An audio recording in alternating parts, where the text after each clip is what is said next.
السلام عليكم ورحمة الله وبركاته. ازيكم اصدقائنا، اخباركم ايه؟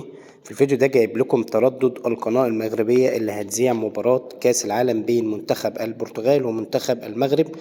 طبعا نتمنى التوفيق للمنتخب المغربي، المنتخب العربي الوحيد اللي صعد لدور النهائيات في كأس العالم النسخة قطر 2022. نتمنى المنتخب المغربي الفوز والتفوق والصعود للنهائي والفوز بكأس العالم. التردد اللي معانا النهارده هتنزله من على النايل سات، تستمتع بمباريات كأس العالم. هي هتذيع طبعا معظم مباريات. التردد اللي معانا النهارده هو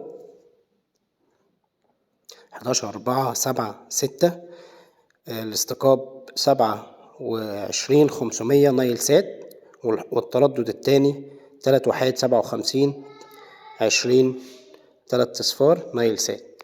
تقدر تحمل التردد عادي جدا وتستمتع بمباريات كأس العالم وتستمتع بمباراة المغرب والبرتغال. أتمنى لكم مشاهدة ممتعة، وأتمنى الفوز طبعا للمنتخب المغربي في المباراة التي سوف تذاع اليوم على القناة المغربية المفتوحة على النايل سات وعلى الهوت بيرد وعلى عرب سات وواتساب.